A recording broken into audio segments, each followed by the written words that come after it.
You. No, I'm right. Nick Durst here with Joe Calabrese. Election day may have come and gone, but the mayor is here. It's not every day we get to speak with a multi-time All-Star, Joe. Yeah, this is incredible. He played for 5 teams in his career, but most notably, he was a 3-time All-Star with the Cincinnati Reds. And he's currently a broadcast and commentator for MLB Network. So we're really happy and pumped to have him on. We're going to have a lot of fun here. Sean Casey. Sean, welcome to You Know I'm Right. How are you doing today? What's up, fellas? Good. Thanks for having me on. How are you guys doing? Well, Sean, we're doing all right. We just finished up our men's slow pitch modified softball season. Unfortunately, we got knocked out in the playoffs. Heartbreaking loss. We lost the championship in the spring, losing out in the fall. I think, Joe, we need a big slugging first baseman for the next season. What do you think? That's a lose-lose situation. It's like I always say, I get asked by my friends all the time that are still playing beer league softball, like, Case, you got to come out and play softball with us. I'm like, listen, if I don't go deep, you know, if I just get a hit or something, it's not good enough. And if I make an error, I'm a loser. And, you know, I'm like, it's a lose-lose situation. I'll just come watch you guys play. That's how I look at it. There we go. Softballs it's not as easy. I mean, I feel like the softballs don't travel as much as you get the velocity coming on the fastball. You know, we did the Reds Legends game like a couple months ago. I think at the end of August. It's pretty cool.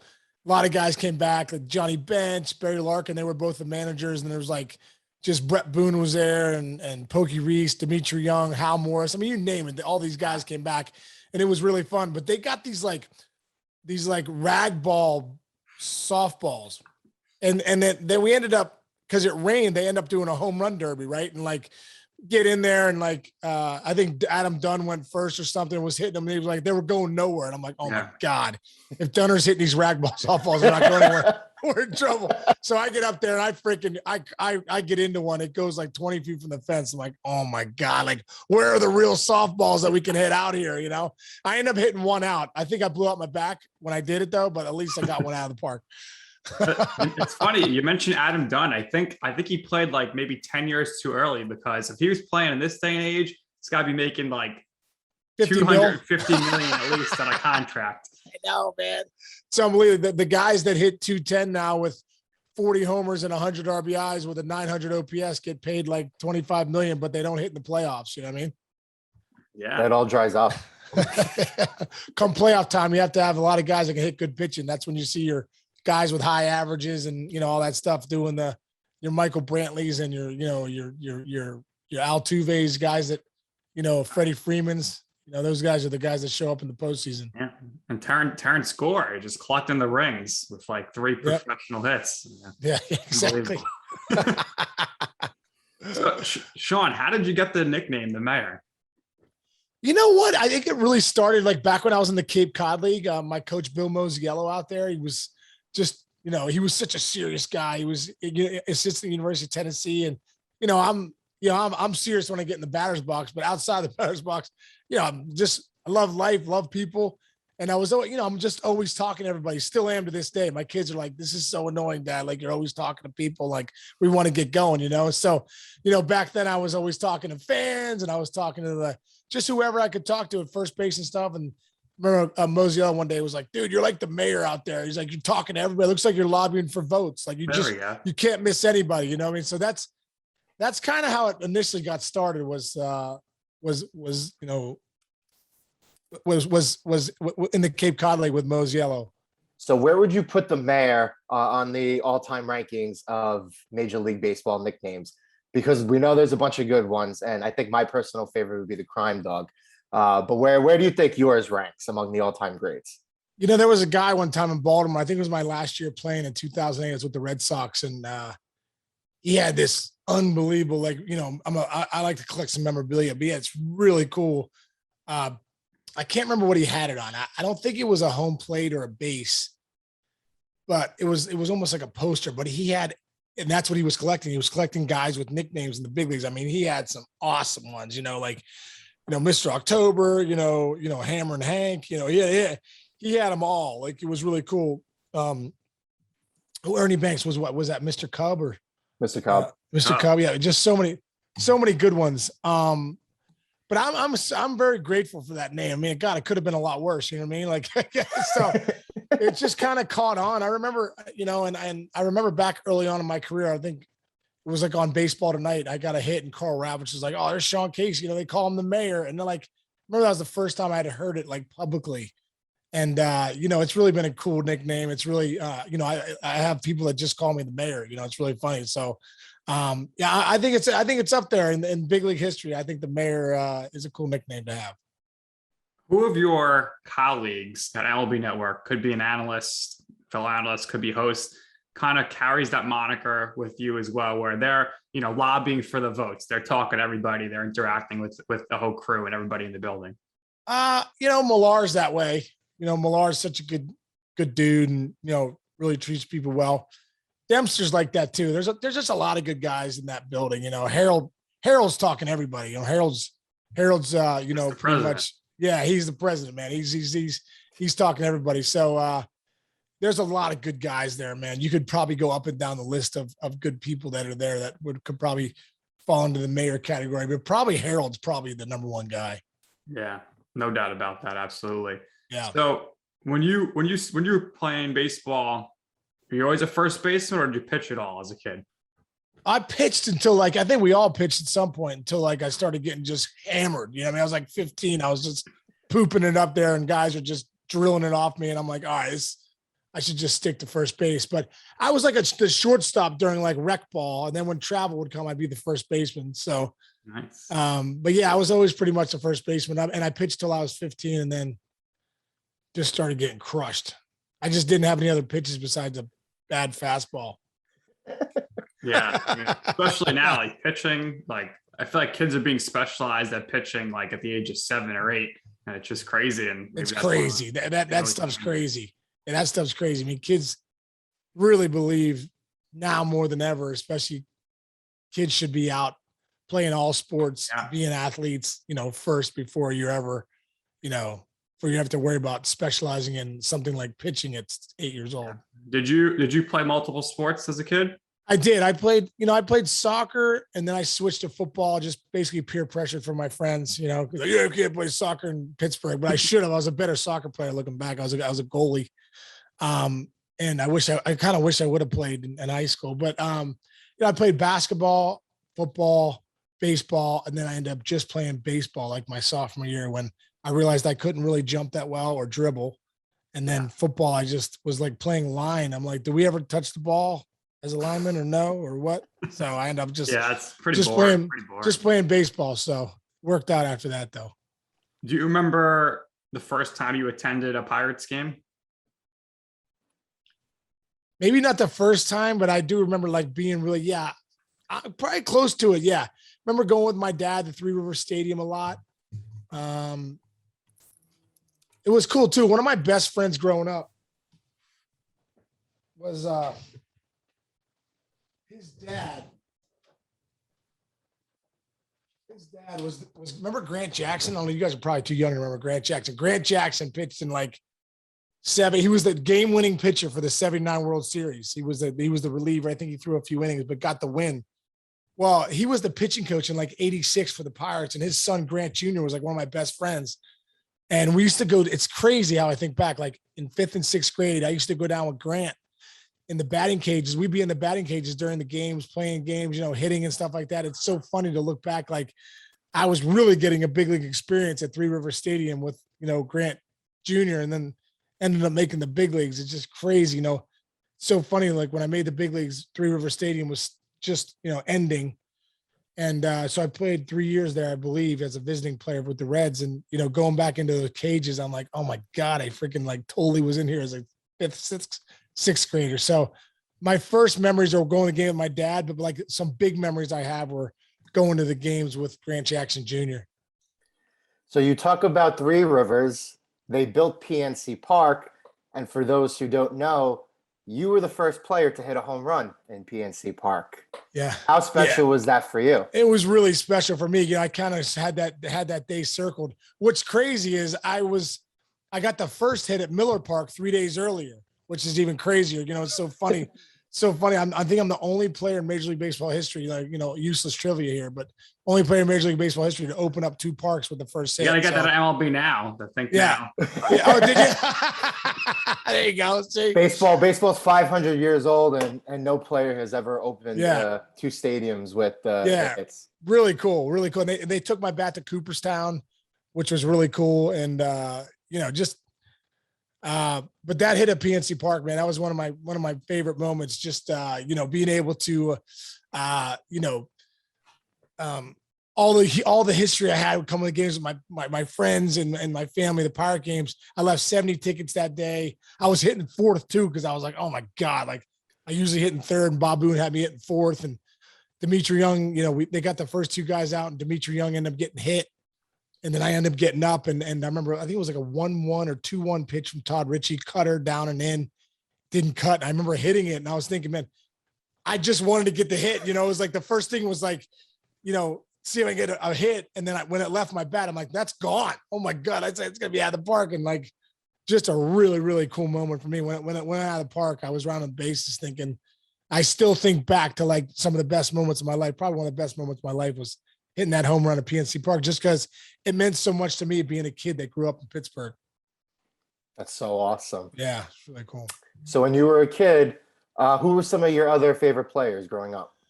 The guys that I really loved were like a lot of first basemen. Like Will Clark was my favorite player. I just loved the way he played the game, his intensity. I used to, it's funny looking back now, because you had to really search for articles back in the day. Now you can just Google everything and go on the internet. But, back then I had like Sports Illustrated articles up, sporting news articles up in my room, posters and stuff of Will the Thrill. I loved him.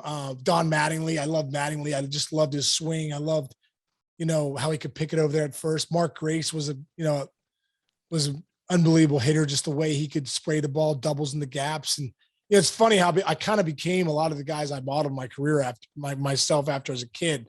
Those are the kind of hitters I kind of became. And so it's pretty amazing to see. But Will Clark, Mattingly, Mark Grace were probably my 3 favorite guys. I love Tony Gwynn too. But those are the guys I really loved. You mentioned sophomore year. That's when you went full baseball. What year of school or age were you when you realized, maybe I actually have a chance to be drafted here and make this my profession? My sophomore year in college. I didn't have any scholarship offers out of high school. It was crazy. I did really well, but just had no offers coming out of high school. Ended up writing 30 letters to different schools, Division 1, 2, and 3. And the only one to respond was University of Richmond. And I remember my dad always telling me, hey, preparation meeting opportunity, your opportunity is going to come one time. And I was thinking, man, this guy's full of crap. I've been doing this for 3 years, hitting every day. And, there's no teams that really want me, and turns out I went 4 for 4, 8 RBIs that day with 4 doubles, like left center, right center, left center, right center. And this guy, Coach McQueen, Mark McQueen, who was the pitching coach for the Richmond Spiders, had driven up with his wife to see me play. That's how I got to Richmond. And then 3 years later, I was drafted in the 2nd round after winning the NCAA batting title my junior year. But it was probably that sophomore year summer in the Cape Cod League when I really saw that, man, I got a shot to play in the big leagues. I hit 340 and led the league in RBIs that summer. And, it was like Todd Helton, Darren Erstad, Mikey Lowell was there. Wow. Just a lot of really good players. And I ended up beating out Helton for, post-league all-star team. And that's when that was the first time I was like, man, if Helton's going to be like one of the top picks of the draft, like I got a chance to at least get drafted. Yeah. Cape Cod is just the place to be if you want to. So fun. Yeah. Such good talent, like so many good, just really good people there, man. Really good players, and then tons of them end up getting drafted. So you really see where you measure up as far as if you're going to play pro ball, where you measure up when you're in the Cape. Yeah. And obviously the draft, very different now. It's televised. How did you get that call that you were drafted by the Indians? Yeah, just got a call, just a telephone call, phone on the wall. I remember my buddy Eric Stoll. I remember the phone rang. It was like, what, draft start at 1 101, the phone rang. I was like, oh my God, Mom, I'm the first pick of the draft. You know, it turns out I was like Bug Buddy Eric Stoll. He's like, hey, dude, you want to go to McDonald's, get like a quarter pounder with cheese? I'm like, Stoll. I'm like, freaking draft just started, bro. I thought you were the first team calling. It took me to say you took me number one. I was like, I can't go to McDonald's. I can't talk. So I ended up, about an hour and a half later, I get called, and it was the Cleveland Indians, man. It was one of the coolest moments of my life. One of the coolest moments of my life. My mom and dad were there. My buddy Mike Junko was there. My sister was there. Just one of those cool moments of to share that with your family when you get drafted, and getting that call from Jay Robertson and the Indians will be something that, I'll never forget. Just etched in my brain. Yeah, I can imagine the excitement there. So ultimately, you end up getting traded to the Reds. Was that like a gut punch for you, or were you excited? Hey, this other organization really wants me, and I'm going to make the best of it? Man, I think it was a little bit of both. When you come up with a club, especially when you're a young kid, you think you're just going to play for that organization. And, so I had visions of just playing with the Indians, in the big leagues. And then, I got called in by Mark Shapiro one day. John Hart comes on the phone, and, he's a good news and bad news. Good news. The bad news is you've been traded. The good news is you're going to the big leagues. Because I was heading back to AAA because Jim Thome was at first base, and Richie Sexton it was me, Richie Sexton behind Thome. It was just like, wow, what a long. Yeah, I was just about to ask you that. That Indians team made the World Series twice, once in 95, once in 97. So you must have had an inkling like, okay, I'm good. I know I'm good, but I'm blocked here, right? Well, I remember Joel Skinner my first year when I was in Watertown, New York in 1995, and I was hitting. He goes, hey, man, I know you got Jim Thome ahead of you, Richie Sexton, those guys. He goes, it doesn't matter. He's like, take care of your business. He goes, do so well, though they'll have to do one of two things. They'll have to either call you up or trade you. And both those things didn't matter. They called me up in 97 in September for a cup of coffee, and then they traded me opening day 98 to the Reds. So, I think one thing that was a good lesson for me as a young kid and for all people is like, control what you can control. I can't control what Richie Sexton does or Jim Thome, but I can control what I do and how well I do, how well I prepare, how hard I work. And, whatever's going to happen is going to happen, but I gotta do so well. I had to force to make them make a decision. And that's ultimately what ended up happening at the end. So it turned out to be a blessing to go to Cincinnati because, it gave me a chance to start playing right away. And you made the most of it over the course of those 7 years. Obviously, we mentioned the 3 All-Star appearances. What was it like being teammates with Ken Griffey Jr.? One of the best ever, man. You know what I mean? It was really cool. It was really cool, man. Like just the sweetest swing in the games maybe ever seen. I believe that, at least 150 years of the big leagues, the sweetest swing the game's ever seen. And, what I loved about Griff was he wasn't a big weightlifter, but he was a big early BP guy. And I remember coming out to early BP one day, and Griff had already been hitting, and he was just playing home run derby with himself. It was funny. He wasn't really working on getting hits. He was working on going deep, and I always thought that was really interesting. He was trying to drive the ball out of the ballpark, left center, dead center, right center. And just really cool, man. Especially looking back, played 6 years with Junior, and just a great teammate, and one of the best players I ever played with. Yeah, I mean, that was a really talented team. Of course, Barry Larkin, we mentioned Adam earlier. I mean, quite the core there for sure. Yeah, we were loaded. We were loaded offensively. We just didn't, at the time, the Reds organization wasn't willing to spend money, and we had no pitching at the end of the day. So you can't, over 162, you win on the bump, and you just can't outslug teams every night. Yeah. No, I remember as a fan, there was so much hype around Willie Mo Pena. Oh my God. What was the hype like in the locker room? I mean, the greatest batting practice you'll ever see in your entire life. Willie Mo hit a ball in a game to a place I'd never seen a ball hit in Cincinnati in Great American Ballpark. It was like left center. If you go look at Great American Ballpark, there's that left center, and then there's a gap, right, where it goes out of the stadium. He hit it like upper deck left center. It was still going. Had it not stayed in the stands, it would have been out of the park, way gone. But it hit this lady's nachos like way up in left center. And I remember thinking, like, that's the furthest ball I've ever seen hit in my entire life, Willie Mo Pena. So If he could hit a slider, he'd have been the greatest player to ever play the game. If he could hit a slider. Problem was they started throwing him a lot of sliders. But then he went to Japan and became like a legend. Yeah. And Willie Mo was the biggest human I've ever played with too. Just freaking jacked. I mean, Dunner was huge, but Willie Mo was like, they had to tell Willie Mo, like everyone else are like, hey, get in the weight room after the game, do your thing. Willie Mo, they're like, don't lift. Don't even look at weights the wrong way or you'll get freaking humongous, just a monster of a human. Like, looked like LeVar Arrington, or like he should have been like an inside linebacker in the NFL, but like in Dominican, they say, yeah, you should be a power hitting outfielder, not a linebacker. You know what I mean? But if he was born in the States, no way he plays baseball. He plays middle linebacker for the Steelers or the Patriots or somebody. Mini Manny, as it used to be called. I can't believe he knocked down those nachos. Oh my gosh. He could hit the ball harder and further than anyone. And that's unbelievable to say that, because on that team was Dunner and Griff. And Willie Mo hit it further and harder than all those guys. Incredible. Now, you mentioned food, so I have to ask you, what was your routine on game days? Were you eating before the game? Were you waiting until post game? And what would you be eating? Well, as my years went on, the spreads got better. You know what I mean? So early on, wasn't much going on. So, whatever. But as the years went on, they'd get the chef in there, start cooking for you. I didn't crush a lot before the games. It was more like I would take like a green juice, kind of get all my nutrients and stuff. And I might have something small, maybe like some fruit or I'd have like a quick spread after batting practice. They usually had something after batting practice. So I'd eat then.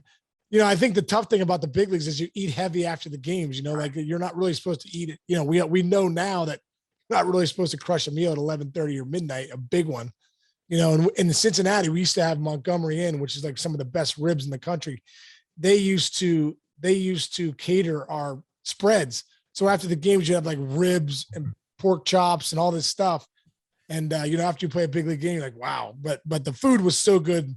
Food's so good in the big leagues. So after the games, you were hungry. You didn't know any difference. So we would eat well after the games. And I have to ask you about Skyline Chili. Yeah. How good is that?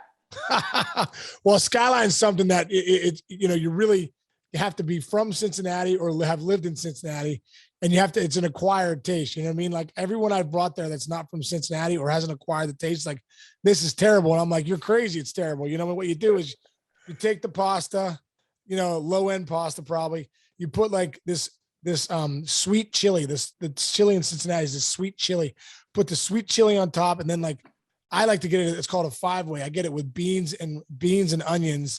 And then they put literally 6 pounds of shredded cheese on top. Oh, sounds great. And here you go. And then you get a side of chili because the cheese kind of eats up the chili. So by the time you get to the middle of it, you're like, where the hell's the chili? And so you get a side to put it on there. And then, a little hot sauce. It's delicious. Although nowadays, as I get older, if I get that, I have to it's like bathroom breaks. Like if I'm driving back to Cincinnati, it's just not a good thing it's a bad boiler for 4 hours, but it's so good. So you made 3 All-Star games, all of them, obviously, when you were with the Reds. 99 was at Fenway, 2001 was at Seattle, 2004. Houston. It wasn't Houston, right? Houston, okay. Yeah. So those were your 3 All-Star games. Of the 3, is there any particular moment or story that you could recall off the top of your head that was your favorite one? Man, there's so many good stories from All-Star games. My favorite one that always pops into my head is when, the All-Century team in 99, Pedro's starting the game at Fenway. They announced the All-Century team, Willie Mays, Hank Aaron, Stan Musial, just name the George Brett and all these different, there's the greatest players ever are on the field, and you're just kind of in awe of the whole thing. I'm 25 years old. I can't even believe I'm witnessing it. Then Ted Williams comes out too. It's just one of the coolest things. So Tony Gwynn and McGuire were going to help Ted Williams throw out the first pitch. He comes out in a golf cart. And I remember walking up to Ted Williams, at Fenway to go throw out the first pitch with Ted Williams and those guys. And I get a pat on my shoulder, and I turn around. It's George Brett. And he's like, hey, man, I just want to introduce myself. I'm George Brett. I'm like, it was the first time I wasn't the mayor. I literally couldn't get a word out of my mouth. It's crazy. And he was like, man, I just want to tell you, you got a sweet swing and, really enjoy watching you play. I'm like, oh my God, thank you so much.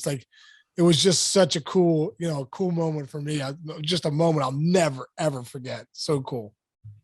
Fantastic story. And yeah, that was, everyone always says that All-Star game, the most memorable. It was unbelievable. It's funny. I interviewed Jeter for the red carpet for MLB Network. I think his last All-Star game, and Greg Amsing, I interviewed him, and they asked, of all the great things that you've done all those years, what was the coolest thing and coolest moment? Think about all the titles Jeter's has, everything like that. He said the coolest moment, and what's so cool is like one of the coolest moments I just explained, in my whole life. He said the coolest moment was when he was walking up to Ted Williams at the 99 All-Star game. He said Hank Aaron put his hand on his shoulder when they were walking up to Ted Williams. He's like, hey, I just want to introduce myself. I'm Hank Aaron, and I really, really enjoy the way you play the game and everything like that. So I just thought that was so cool. Like one of my coolest moments, and 30 feet on the other side with Derek Jeter had one of his coolest moments, just that 99 All-Star game. Pretty incredible. How cool is it for you to be traded to your hometown Pirates in 2005? It was cool because, as growing up a Pirate fan, you want to play in Pittsburgh, you want to always put on that Pirate uniform. So for me, being a Pirate fan, it was, kind of a dream come true. And then, we just weren't that good, it was my 9th year in the big leagues too. So at that point you really want to win. And then I felt like I got traded to the second Pirate team with the Tigers, with Leland, as manager, and Andy Van Slyke was one of my idols, was the first base coach, and Gene Lamont, Lloyd McClendon, Rafael Belliard, Donnie Slott. They were the whole staff. Yeah. Those are a lot of the guys I grew up cheering for when I was in Pittsburgh growing up. So really cool to play for the Pirates, and then really cool to end up heading to Detroit too. Yeah, no doubt about it. So post-retirement, how did you get hooked up with MLB Network? Did you always have in mind, I want to get into broadcasting, and how that opportunity come about for you? No, it's a great question. No, I people had always said you'd be so good on TV, you'd be so good, being on a show or broadcast or whatever. And it was game 5 before Red Sox Rays, and Harold Reynolds was doing the game for TBS. MLB Network didn't even exist yet. And, I knew I was retiring, but I had a good year. I hit 320, and, I knew I could get offers for the next year too, but I just in my gut knew I was done. And Harold came up to me after my batting practice group. He was there. Hey, Sean, how you doing? I was like, hey, Harold. I was like, how's your job going as a studio analyst and, in the booth and things you're doing? He's like, oh man, it's great. I love it. Blah. He goes, why? I go, I think I'm retiring. If we lose tonight, I'm retiring tonight, or whenever it is. And he looked up at the board. He's like, dude, you're hitting 322. I'm like, yeah. I was like, I know, but I'm just ready to, be home with the kids and, be done. And he was like, man, he's like, you got to call this guy, Tony Batiti. He's starting MLB Network. They just hired me. We launched January 1st, 2009. You'd be great at this. So then Harold really hooked me up with a conversation with Tony Batiti. I went up after the season ended, auditioned, and then I got hired, and I've been there, one of the OGs since the place started in 2009. It's been just a dream job. So many great people there. Tony Batiti's moved on, but Rob McGlary and has been there the whole time, and just a lot of different, all the guys at Greg Amsinger and Harold and Plesac and Leiter and all those guys, Millard. It's been a lot of fun. What would you say is your favorite show to be an analyst on there? I love doing MLB Tonight just because I love getting in the Studio 42 and, doing the demos and breaking down swings and talking strategy and stuff like that. So MLB Tonight's probably my favorite show just because, I love talking baseball. I love analyzing the games, going in and out of the games. And I just love it. I still feel like a fan, you know what I mean? Like I know it's my job, and I played 12 years in the big leagues, but when I'm on that show, I look at it like a fan, and, just like I'd be talking on my own couch. I just feel like I just love doing it. Yeah. I will say that no one did a demo quite like Eric Burns running through things. Yeah. Burnsy. But Burnsy took it to another level. Yeah. One of my favorite demos would have to be when Lauren Shehadi got hit in the head Geez. with the line drive from you. What was going through your mind then? Once Oh my God. Well, we were on MLB Central and I was getting ready to do the 2015 celebrity softball game. And Shehadi's like, hey, I played softball. I was like, well, throw me a couple after the show. And it just happened to be Mark Capalbo, who's one of the producers, was taking a cell phone of that. And I hit it off Shehadi's head. I felt so bad. And it's so funny because, my kids never really saw me play. I got 4 kids, I was like, that video went viral and they're like, Dad, we saw you hit that girl in the head, you know what I mean? And MLB Network and all their buddies. I think it's still now, it has over 3 million hits, on that. But thank God it was a wiffle ball. Yeah. It was a big wiffle ball, but thank God it was a wiffle ball because that would not have been good. But yeah, that's, we laugh. Shehadi and I laugh about it now. It's pretty funny. I can guarantee if you're Flynn and hot stove it all this year for Harold, we will 100% be seeing that clip. Yes, no doubt. Oh my God, so funny. So we wanted to ask you here because we hear you're a big WWE guy, huge fan. So are we. So first I want to ask you, Survivor Series in November, of course. Give me, if you were going to be on a Survivor Series team with MLB players, past or present, it's you, and give me your four other baseball wrestlers to join you up on a team. Okay, well, I'm going to say, are they wrestling fans, or are these guys just are they just good players, or do they have? They have to just whoever you think's going to help you win a fight. Well, dude, I'd have Adam Dunn right out the gates. This guy used to put me in UFC moves. We'd be stretching for a game, and Dunner would put me in this move. I'm like, bro, I'm the number 3 hitter. You're hurting me. I'm like, you got to stop. You have me in this freaking chokehold, and you're serious, and I'm about to be out. So Dunner would probably be the first guy I pick. Is another guy that I'd probably pick that no one would think would be Griff. I remember thinking he's not really in the weight room, but how's he hit the ball so far, the strength? And one day we were wrestling on the way to the training room, and we get in the hallway and it's just me and him, and we start going at it. And he used to be big on pressure points. He'd hit a pressure point and you just buckle to the ground. There's a million pressure points, but Griff knew all of them, and he'd hit you with a couple. And this one time he shoots his 2 fingers under my ribs. I was literally it paralyzed me. I was became like a 4-year-old, and he picks me up. I was 240, 235. He picks me up with his fingers and he pins me against the wall like this. And he's like, are we done? I was like, we're done. Oh my God. So I think no one would know that, but I think Junior, I would have Junior in there. No doubt. And I think Dion, I'd have Dion in there. He'd be the high flying, Rey Mysterio guy, the guy's just jumping all over the place. Prime is so fast too, and athletic. So probably have him in the corner.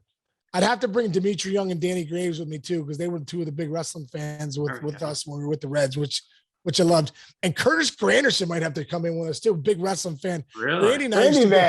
Grandy man. Yeah, we used to go down to TNA. We used to go down when in Orlando. I think, but it's always been TNA, right?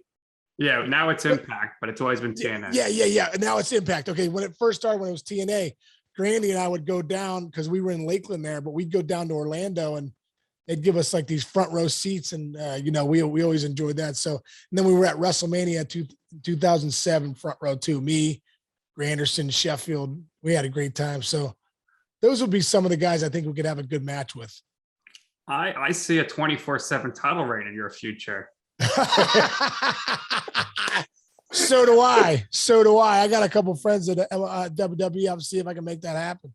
Yeah, next time they're in Pittsburgh, or maybe they'll come to the network to promote something again. Hey, you know what? Have you guys watched that new show Heels on Showtime? So good with Mel. Yeah. Oh my God, so good. The guy that pretty much runs that show, Mike O'Malley, who's Charlie Gully in the show. Yeah, great actor. He's the best, and that show is so good. I can't wait for season 2. I'm trying to get a small part in there, so we'll see.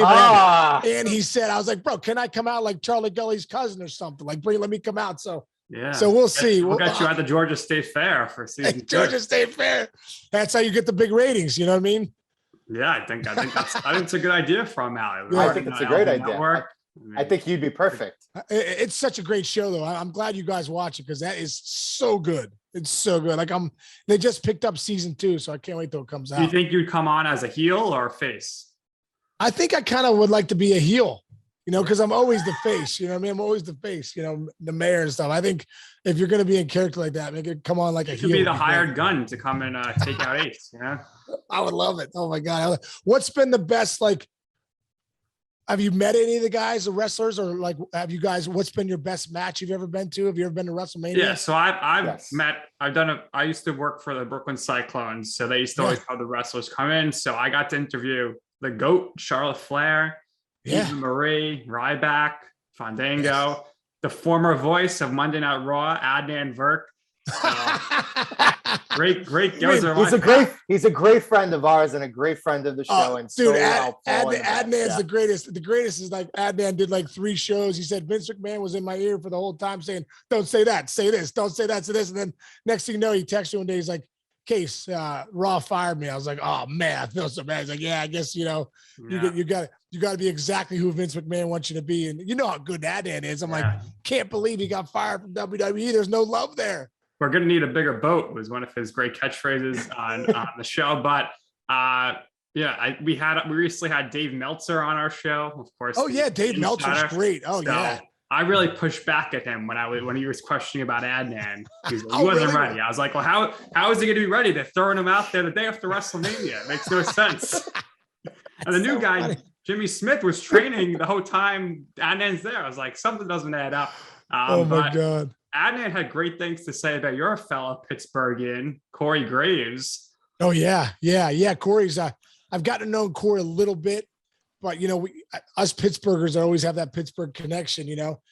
I was bummed for his career as a wrestler. They said he was like going to be one of the best, but he kept getting those concussions. Yeah. But I love that Triple H, brought him up from the NXT and made him an announcer because he does a great job, man. Corey's awesome. A lot of tats. I don't know if too many. Yeah, too many. But one of our favorite events has to be, we went to Survivor Series when The Rock and John Cena teamed up to take on The Miz and R-Truth, and nobody cared. Everyone was chanting for Zack Ryder. We want Ryder. And that was just, do you remember the Ryder Revolution case? Oh my God. That is so crazy. Recently, I won an autograph from the guys. So here it is. Yeah. He sent it to me. But and The Rock has how to just address that. I mean, that's a moment unlike no other.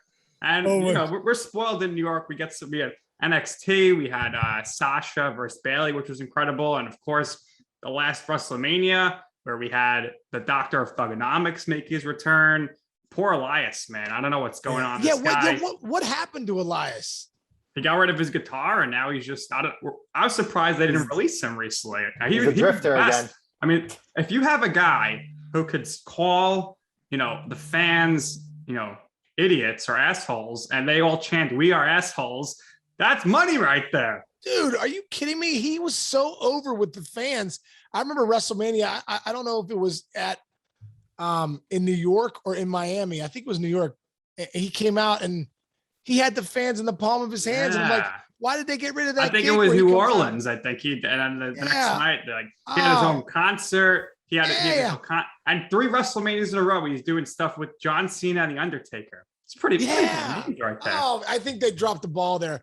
I think WWE sometimes, I don't know, but I think sometimes it seems like when you watch AEW now, it's kind of cool to see, that they talk about how a lot of the wrestlers have more say in some of the stuff.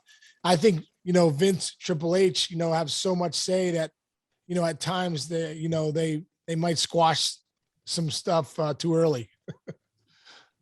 I think so. It's very, very wild. What you guys think of CM Punk, the pop he got when he first came back?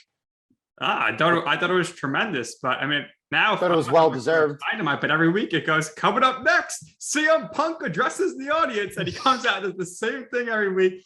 And recently at Full Gear, he was getting booed, and my coach Joe called that happening. Oh, was he getting booed? No way. I didn't see that. Like, you knew that was coming because, he would always kept coming out and saying, I don't know how long this is going to last. I still really love it. You know what I mean? It'll be interesting to see where Punk takes his character. Yeah. Yeah, I totally agree. What was your favorite event that you've ever been to live? So obviously Nick and I mentioned that we went to Survivor Series when The Rock and Cena teamed up. There were a couple of WrestleManias here that were at MetLife Stadium, so we went to both of them. Yeah. I enjoyed the one recently because I got to see Kofi Kingston win the title. I think top to bottom, even though it was a 6-hour show, I think it was probably one of the best wrestling shows I've ever been to. The crowd was really super into it. But any event off the top of your head that you recognize as your favorite? Yeah. Boy, I'm trying to think because there's so many good ones. There was a great one in Pittsburgh one night, and it was just because I had just met Cena in 2008 in the playoffs, and 2 weeks after the playoffs were over, they were coming to Pittsburgh. So I went to the match with a couple buddies, and we were sitting front row, and it was a great show. And after the show, there's a dark match. It was Jericho versus Cena, after Rob went off the air. And I remember they come to the one corner, Cena gets thrown out of the ring. Here comes Jericho. And I remember Jericho's holding Cena, and I see Cena like whisper to Jericho's ear, like, and then they both look over right at me, and I'm like, oh boy, here we go. Something's up here. and Jericho takes Cena and he slings him, runs him all the way down the ring, slings him over the thing onto me. And I don't know if you guys have ever been up and close with wrestlers, but Cena's a great dude, and he ends up dead fishing me. So he's just as sweaty as you can be. Guy's a freaking monster, absolute monster. And he's sitting on my lap, and the crowd's like, yeah. And meanwhile, he's like rubbing his sweat all over me. It's unbelievable, right? So I'm like, oh man. So I do now I think I'm part of the match. Literally, that's why I got to tell O'Malley I'd be freaking great on heels because I've been part of a match before. So I take Cena and throw him back over like I'm in the match, and he falls over. Well, Jericho comes over and knocks my hat off, right? So I throw, what do I do, Nick? Like what anyone would do. I throw a fake punch at Jericho. I throw a fake punch at Jericho, and I pull it just like you would pull it. You know what I mean? I'm like, boom. And then Jericho kind of backs up, and now he looks kind of serious. And I'm like, oh shit, this is really a match, and I'm not really in it. You don't make the list. Yeah, what am I doing? So they back off. I thought Jericho was going to punch me, and I heard he's one of the toughest dudes out there. And next thing I know, I got security. Security grabs me by the shoulder, like, time to go, buddy. I'm like, oh, dude. I'm like, I know Cena. I think that was a work right there. I'm like, Marty Miller, who's the director now, was a camera guy. Marty Miller's a buddy of mine. I just go down the list of people I know. They're like, time to go, So next thing I know, they're escorting me out. And then the guy's like, oh, no, all right, you're okay. It turns out you're okay. He's like, all right, just don't do that again. You can't throw punches at wrestlers. Like, oh no, my bad, dude. I had no idea what I was doing. It was an out-of-body experience, So that was one of my favorite events because I actually got involved in a match that really could have gone wrong for me. That's because out-of-body experience, probably like getting in the box against Randy Johnson, throwing 101 up and in. Yeah. That was the first time I ever faced Randy Johnson. That was an out-of-body experience until I thought to myself, if I keep having these out-of-body experience in the big leagues, I'm going to be released here soon. So I better figure it out, Yeah, it's incredible.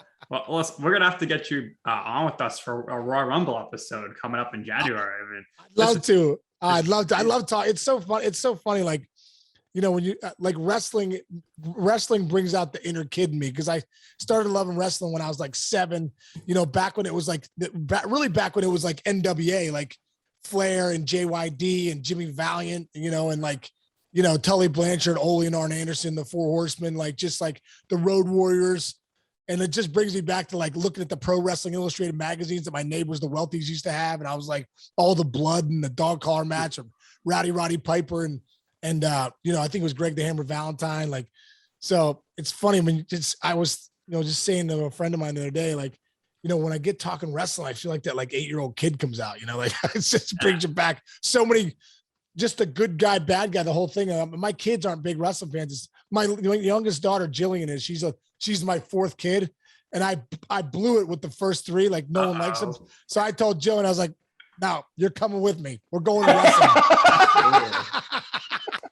Future women's champ right there. Oh yeah. And she loves the girls, it's great. Me and my buddy John Dennis, who looks like he's a monster. He's like 6'6", 300 pounds, like strong man. Him and his son and me and Grilli go. Matter of fact, we're going December 28th. I think Raw. Oh, there's just a house show in Pittsburgh, but you know, I love it, man. And like I said, I'm bringing my 11-year-old daughter. It's like, you're gonna be a wrestling fan. Somebody in this house is gonna be a wrestling fan with me, you know. We're looking forward to that.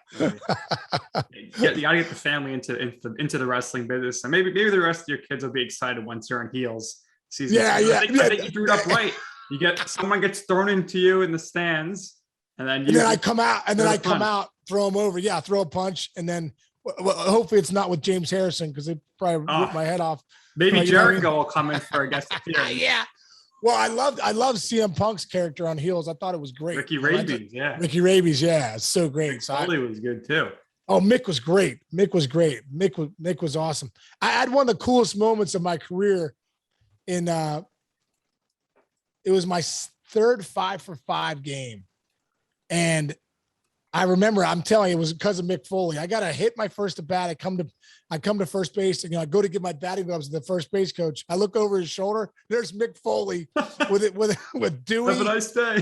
Yeah. And Dewey was little, and then also his daughter. I can't remember her name. Noelle. So the three of them are sitting there, and I'm like, oh my God, it's Mick Foley. Remember the Hell in the Cell match was that 94 when him and the Taker was in Pittsburgh. Yep. When he threw him, you know, and I remember thinking like, now that is like for the fans, like that was like so unbelievable, right? So I'm like, man, I gotta do something. I gotta let Mick Foley know I'm a fan. So I go, the inning ends, I go in the dugout, I get a ball, I write on it. Like I don't even think Mick Foley knows who I am. It's like 2005, but we're facing Glavin. I go like, you know, to Mick, you know, thanks so much for the Hell in the Cell in Pittsburgh. Thanks for all you've done for wrestling. And I turned into this like 8-year-old kid again. Like, you're the best, Sean Casey. I throw him the ball, right? Because he's right there, front row. Yeah. Boom, he gets it. And he's like, oh man, it's, you know, thanks so much, man. It's really cool. But next at bat, wham, double in the gap. I'm like, oh yeah, you know, boom, single. Then I bomb. I was 5-for-5 with a bomb, you know, went off, you know, I can't remember if we won or lost. But after the game, the club was like, hey, Mick Foley's out in the hallway. You know, he got underneath. He wants to know if he could say hi to you. I'm like, oh, this is like one of the greatest days of my life. So That's how I ended up meeting Mick Foley, was going 5-for-5 at Shea. I think I did it for him. Mick Foley, good luck charm, I think. Yes. You could still be playing right now if he came to every game. Oh, dude, I'd be raking if Mick Foley came to every game. Absolutely. So last question for me here. Who is currently not an analyst at MLB Network that should be? Oh, wow. That's a great question. You know, Jason Grilli, I love Grilli's personality. You know, he's a good buddy of mine. I'm always like, dude, you got to get, you know, you got to get on the network at some point. I think Danny Graves would be great too. We've had Gravy like do some games. He did it a little bit, but I think Danny Graves would be great too, you know, on air. I'm wondering if he ends up retiring, if he can't sign anybody this year, if we see the Todd father. Oh, the Todd father would be great. He would be great. He lives there. He lives right in Jersey. Right. So Todd father would be great. What a great personality. Another Cincinnati Red on the air. Yeah. Number 21 too. Whenever he was playing for the Reds, I'm like, bro, you're representing 21. Like that's what we need, you know? Speaking of the Todd father, I know you were a part of a great story here, and I know you're a fan and friend of Eddie Vedder. Mm-hmm. So I want you to tell us the story of, I believe, when you, Eddie, Chris Chelios, Kevin Youkilis, and Todd Frazier went out in Pittsburgh. No, it wasn't Todd Frazier. It was Kevin Ory. It was me, Uke, Ed. And we went to there was a few stories we went out in Pittsburgh, but you're talking about it was after the 2015 wild card game. We ended up going to my buddy's place called Cucina Bella, a really good Italian restaurant here right by my house. They were the only place open in Pittsburgh because Ed was, we were talking like, where do you guys want to go? I was like, it's 1:00 in Pittsburgh on like a Tuesday. Like, this isn't New York, the city that never sleeps. Like, people in Pittsburgh go to bed at like 11. You know what I mean? So like, we end up driving out about 20 minutes from the city to go, hang out at my buddy's place. And, it was a really fun night. late night, but it was a lot of fun. And, you know, those guys are just great guys. And Chris Chelios is just a great dude, man. Just a really a man's man, and just has some great stories, and probably one of the toughest. What do you think about people who say that Chris Chelios and Adnan Virk look like identical twins? I can see that. I've never heard that, but I can see the resemblance between Adnan and Chelios. You know, that's funny. Never. Yeah, heard I that. totally see it. Yeah. So you're huge. Are you a Pearl Jam fan? Huge Pearl Jam fan. Yeah. All of my closest friends are huge Pearl Jam fans. They love Eddie. Love Pearl Jam, man. You know, they're great. I've got a chance to get to know those guys pretty well, and just I can see why a lot of people are Pearl Jam fans. They're great dudes. You know, they get it. They understand. You know, giving back. They understand, like, you know, just they really are in it for the fans. And, you know, Ed and all those guys haven't forgotten, like, you know, even though they've been together 30 years, they haven't forgotten what it was like to be a fan. I think that's the coolest thing is, you know, all those guys are just really, really humble dudes. Absolutely. So my last question here regarding your playing career, something that we didn't mention before that we probably should have, is when you were in Detroit, you ended up making the postseason there, and you guys ended up going to the World Series. Now, you got hurt in the postseason, but did end up playing in a World Series, and you hit pretty well that series too. So I wanted to ask about the experience itself of being able to play at the pinnacle, play for the opportunity to play for a championship. That year, obviously, the Tigers did not win. They lost to that Cardinals team that I believe they only won 83 games. Yeah. During the I thought Andy Chavez was going to put him in with that catch. I'm like, oh, they're destined, and then they lost. Right. Yeah. But yeah, so the experience of being able to play in a World Series and everything that kind of comes with it.